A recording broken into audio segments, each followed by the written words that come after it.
is what Uddalaka says.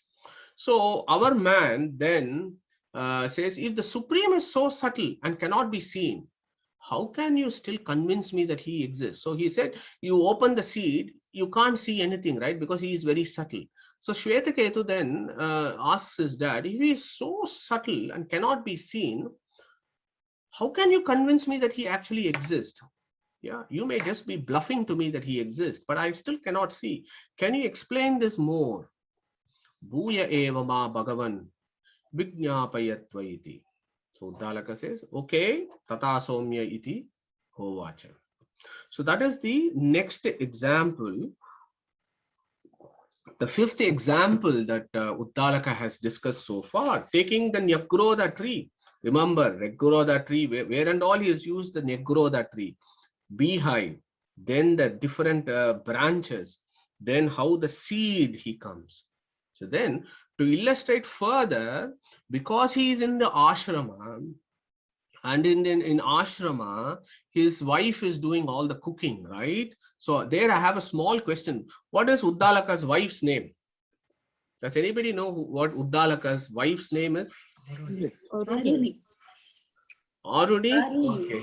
Okay. Okay. Aruni's mother, I guess. Aruni is his mom. Okay. So I asked that question. Aruna's son was Arunaya, isn't it? Yeah. Okay. So I think I'll still give that homework to Devalji to do that research, because she was going to tell us about Ashwatha, people, Nyagroda, and also the family history of Uddalaka, what Uddalaka's wife's name is. Okay. But anyway, the wife is cooking, and there is salt and all the kitchen things that are there in the ashrama. So what does Uddalaka now do? He says, okay, my friend, my son, I'll explain to you how you can appreciate and understand the subtle. The subtle, how can you understand? So he goes on to this dialogue. So I'll go through this and then we'll take it as a dialogue. Yeah, that's much easier. So Uddalaka says, Lavanam etad udake avadaya. Go to the kitchen and get some pinch of salt or a heap of salt. Go and get some salt. Lavanam means salt. Etad, one bunch. Udake avadaya, and also get a glass of water. Avadaya, and pour the salt into the water. Okay, Lavanam etad udake avadaya ma pratar upasidata iti. Okay, so what does that mean? So put this, so the previous night, what Uddalaka, so this dialogue, then you get an idea. This dialogue is happening in the evening. It's happening around the evening time, because our Shvetaketu has just come back, right? So this whole dialogue is happening when Shvetaketu has just returned from his Gurukula. So this is probably previous night, 4 o'clock, 5 o'clock, something like that. This thing has happened. This discussion is happening. So he says, put it in the water. Yeah, ma pratar upasidata iti. Pratar means next day morning. Okay, put this, come to me next day morning. So pratar upasidata iti saha tata chakara. So our Shvetaketu did that. So he took the bunch of salt, an amount of salt, put it into the glass jar or a cup of water, poured it inside. He went off to bed. He came next day morning. Your father had woken up at 5 o'clock. He has done his Sandhya Vandana. He has done all the Veda Parayana. Agnihotra is done, and he's sitting there. Ashwetaketu has come. Okay. Tam ho vacha. Yad dosha lavanam udake avada. So, dosha. So, last night you poured that salt in that glass of water. Bring it. Okay. So, here I have a question. Dosha and pratur. Yeah, we should know this basic Sanskrit words. Pratur means morning. Dosha means night. Some of you will say pradosha. Oh, inniki pradosham. What does pradosha mean? Pradosha means before dosha is pradosha. Pradosha means evening. Dosha means night. Okay. So tamho vacha yad dosha lavanam udake avada. And then he is very affectionate to his son. And again, watch the language. He is never telling off his son, saying, you are so stupid, you are so arrogant. No, as a father, he is very compassionate to his son and says, Anga tadaharayiti. Anga means in Vedic language, Anga means my dear son, my dear fellow. And we use all the pet names, isn't it, for our kids? And that is exactly what Uddalaka does. Anga tad aharayiti. Okay, so what did he say? So, you know that salt that you put the previous night, go and bring that salt. So what had happened? Taddavamrishya na viveda yata vilinameva. There was no salt in that cup, because although this fellow poured the salt overnight, the salt had dissolved. Yeah, vilinameva. Vilina means it has dissolved. Yeah. So Uddalaka was just standing there like a stupid boy, because he thought, okay, I'll go and get this that heap of salt that dad has asked me to bring. But Tadda Brishya na viveda. He could not see the salt. Why? Yata vilinameva. Everything had got dissolved. So he was standing there. He could not bring the salt. So again, Uddalaka. You see again the language. Anga. He says, my dear son, Anga. Asya antad achameti. So he said, okay, you can't bring me the salt. I understand. Get a spoon.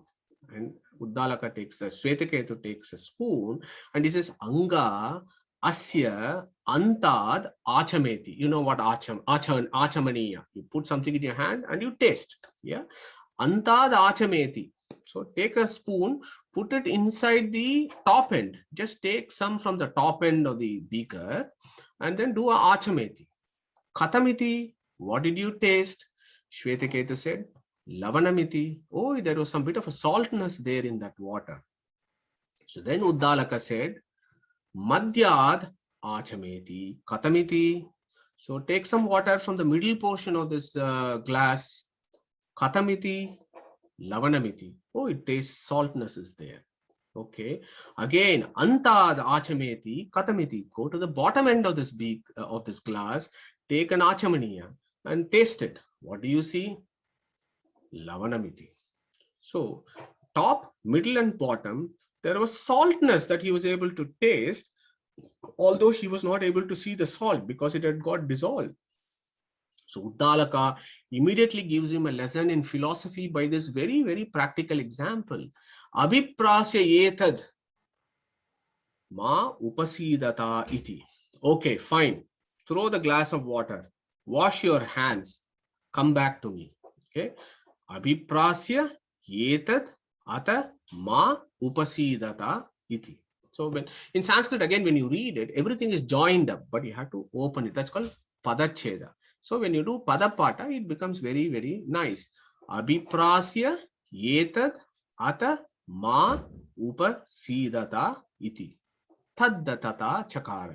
So our Shvetaketu did that. He went to the bathroom, he washed his hands, he threw the salt, the salt water. Taddatata chakara. Okay, and then it Tat Shashvat Samvartate. Okay, and he said Tat Shashvat Samvartate Tamho Vacha Atravava Kila Tat Somya Na Nibalayase Atraiva Kile iti. He said, you could not see that salt, but it was just there. Even though you were not able to see that salt, Tat Shashvat Samvartate is a beautiful word. It had dissolved everywhere. Yeah, the salt, yes. Tamhovacha atravava kila tat somya na nibalayase atraiva kila iti. What, Shvetaketu? You said you could not see the salt. Although you could not see the salt was just there. And how did you know that? Because when you did this achamana, from top, middle, and bottom portions, you were able to taste that salt.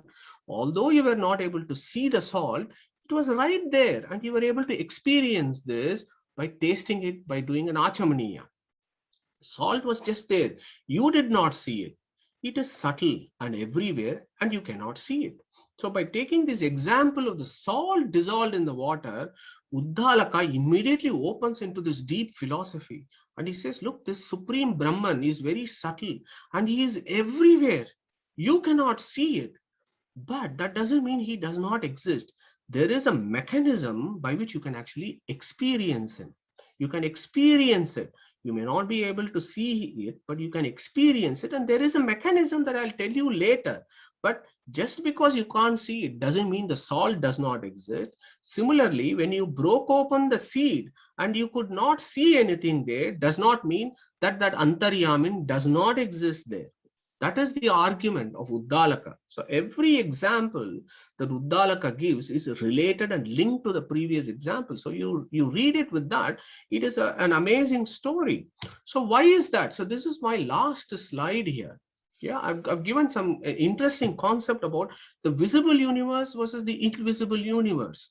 Yeah, so the current cosmology view is there is only a very tiny portion of the universe that we can actually do experiment with, or we can observe. The observable universe is only 14 billion light years away, because the theory is it is only around 14 billion light years ago that the Big Bang happened. So what was there before, we don't know. That is the first point. The other point is the physicists tell us that there is only part of the matter that we see. There is a whole lot of dark matter out there that is so difficult to observe. So there is so much invisible things in the universe. When in the material universe itself, there are so many things that we still do not know. How can we then claim that just because we can't see the Antaryamin, he is not there? Yeah, that is what Uddalaka is telling us. You cannot even see the salt, Shvetaketu. How can you see that all-pervading principle with your eyes? Okay, I want to get Sudarshan here. And if he is still in the call, Sudarshan, you are there, right? So I want you to tell me about this Avvayar statement, which is so profound here. So do you want to say that for us, please? Oh, 1 minute, boss. I'll just get my big glasses, reading glasses. 1 minute. Yes, so we will wait for our Shvetaketu, who is gone to get his big glasses. But unfortunately for our Shvetaketu Uddalaka's son, even if he had used the big glasses, he would not have been able to see that salt because it was completely dissolved in that glass of water. But we will wait for Sudarshan to get his reading glasses so that he can read what Avvayar said. So I just want to say something about Avvayar, because in my schooling was in Chennai, and I read a lot of Tamil, and I'm so passionate about Tamil language. Besides, of course, Kannada is my mother language, English, Sanskrit, whatever. And Avvayar made a very profound statement about this truth. And Sudarshan has just joined us at the right time. So Sudarshan, tell us a little bit about Avvayar and tell what Avvayar said here. Well, Avvayar is a Tamil poet and lived in the Sangam period, and she was like quite knowledgeable, and she's written a lot of these sort of Tamil poems, and she was so bold, she will even go and question the king. If the king is doing anything wrong, she'll be bold enough to challenge him. And so that was a sort of a period when, you could challenge the king, even though he's so powerful. This old lady could come and sort of challenge. But the theory goes that Avvayar is more like a name given to it's not like there have been several Avvayars. Like Avvayar is not just one person who lived. So there's several people would have been Avvayar. It's more like a status of you achieving some sort of a wisdom. Okay, this one, what she says is Kattradu Kaiman Alavu, Kalladadu Ulagalavu. Means whatever you learned, howsoever you learned very deeply, very much, several number of years, decades, it's still Kaiman Alavu is like the amount of sand you have in your hand, like this. So that is what exactly is howsoever you learned, that is the sort of amount of knowledge you have. The amount of knowledge which you not learned, that is kalladadu. Which you not learned is the sort of the whatever the soil that's there in the entire makes of the entire earth universe, so maybe you can even take it as the universe rather than the earth. So ulagalavu means, so that is exactly whatever howsoever you learn, howsoever deep you learn, whatever you learn for several years, it is still a very, very small amount compared to whatever you not learned. So that's what she says. Thank you very much, Sudarshan. Excellent exposition. So, Kattradu Kaiman Alavu, Kalladadu Ulagalavu. So this is what we need to take from, at least that is what I understood from this discussion between Uddalaka and Shvetaketu. Shvetaketu had gone for 12 years and he thought that he had learned everything and he knows everything, and he stood there like an arrogant idiot, literally, like a pillar. And his father gives him all this education and gives him philosophical truth. And then he says, no, you think you've seen everything, you think you know everything, but let me remind you, there are so many other things that you don't know about. There are the subtle things that are there that you do not know about. For example, I have told you about, we think our material body is made of, this gross matter that we talk about. But I have actually given you an example of Tejas, Aap and Annam, that this whole material world, including our body, is made up of Tejas, Aap and Annam. Tejas is Chaturmukha Brahma Lakshmi. Aap is Vayu. Annam is Rudra. They are all made up of this, says the Shastra. But are we able to see it? We are not seeing it. Just because we don't see it doesn't mean it does not exist. Similarly, you may know a lot of things, but still it is only very little that you know about the universe. There are so many other things that you do not know about, is the take-home message. And again, he then finishes off saying, Saya esha anima etadatmam idam sarvam tat satyam sa atma Tat Tvam Asi. Again, that anima concept, the subtlety, the subtleness, the supreme Brahmaness that comes along again and again in Shvetaketu's discussion. So this is my concluding slide for today, because what we have done so far is we have done 6 examples. So we should pat our backs. We have made good progress in this 9 tenets of philosophical truths, and we have covered 6 so far. And I've kind of placed this in different steps so that we understand this. So initially he said, Sanmulaha somya imaha sarvaha prajaha sadayatanaha satpratishtaha. Everything comes from this, from him. By giving that example of the deep sleep and the bird, he introduced the concept of eternal dependence of us as souls. And we are not aware of him because of our ignorance. And by giving that example of Madhukritaha, he gives us a situation as to how we are always placed in the Supreme. Our sthiti in samsara is that we are always in companion with the Supreme, but we still don't understand. So in moksha, so bandha is our samsara, and in moksha is also the same. We are always in constant companionship of the Supreme. Okay. And then he went on to talk about the river and the sea, and said how the Abhimani Devatas also do not know that this body of water is mine. And in that he again introduced that ignorance, but he also spoke about Utpatti and Samhara. Utpatti of the river is through evaporation and clouds and rain, and then their Samhara is going back to the ocean. Similarly, for the Jivas, Utpatti is coming from the Brahman, and going back to Brahman is our ultimate Samhara or destruction, where we lose our material body and be in the companion. So Utpatti and Samhara comes there.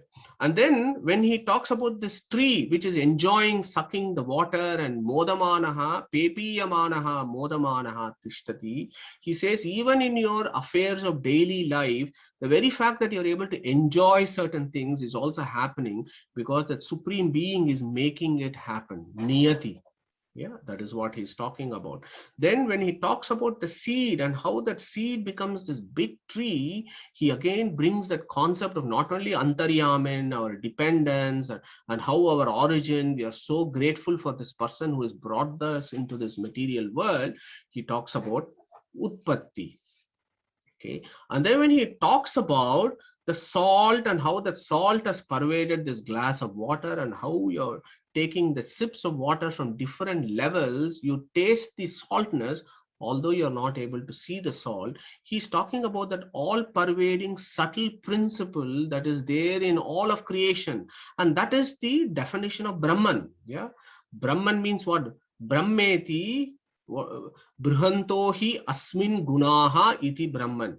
That which has pervaded in time and space and attributes is Brahman. Okay. So our Vedavyasa, when he composed Vedanta Sutra, what did he say? First sutra was Atato Brahma Jignasa. You need to know about this all-pervading principle called Brahman. And his definition is Janmadhyasya Yataha. He is the one who is the creator of this universe. So what I want to impress upon you is, he is now introducing this concept of Brahman, Uddalaka. And in the last previous 5 examples, he has summarized all the Janmadhyasya Yataha. Utpatti sthiti samhara niyatir jnanam avrittihi bandha moksha cha purushat yasmat sa harire karat. And all these 5 examples actually are illustrating the eightfold dispensations of the cosmos by the Supreme. So that is what Janmadhyasya Yataha is. And then, but how do I know that this person is the creator of the universe? What is the proof? How do I know him? So our Veda Vyasa gives a third sutra, Shastra Yonitvad. It is through the scriptures that you can know him. Okay, that we have done those sessions. But then the question is, yes, the Shastras are there, the scriptures are there. They are in the library. If I just open the book and read it, will I get it? This is the next question. Shastra is there. You have to know through the Shastras, the Supreme Being. But how do I understand the Shastras? Okay. So if this Brahman is so subtle, then it cannot possibly be knowable. Or if knowable, then how do we know it? So that is Shvetaketu's next question. Bhuya eva ma bhagavan vijñāpayatva. So tata somya iti hovacha. So Shastra Yonitvad. How do you know properly through the Shastras that there is this entity that is beyond our comprehension through our material sense organs? How do we access this? To bring hope, that message, Uddalaka then takes a beautiful example again of a forest. Remember, our man is in the ashrama, which is in next to the forest, or he takes the forest, and he says, "Yata saumya purusham gandharebhyo abhinadaksha aniya tam tato atijane visrujet yata tatra prangva udangva parangva pradmayita abhinadaksha anito abhinadaksha vishrishtaha tasya yata abhinahanam prampruchya प्रब्रूयेत एताम दिशाम गांधारा एताम दिशाम व्रज इति स ग्रामात् ग्रामं पृच्छन् पंडितो मेधावी गांधारानेव उपसंपद्यते एवमेव इह आचार्यवान् पुरुषो वेद तस्य तावन्देव चिरन् यावन् न विमोक्षे अत संपत्स्यते. So that is the next one. If you need to really understand this all pervading subtle principle, what is that process? How do you go about doing it? If Veda Vyasa has said Shastra Yonitvad, read the scriptures and gain the proof of all the subtle principles from the Agamas, how do you do this?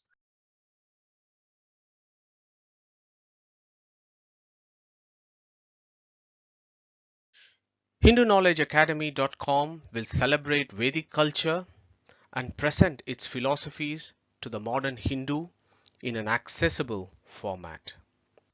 Our ancient heritage is our greatest strength. Through preservation and dissemination, together let us spread positivity in the world. Thank you for listening and welcome to Hindu Knowledge Academy.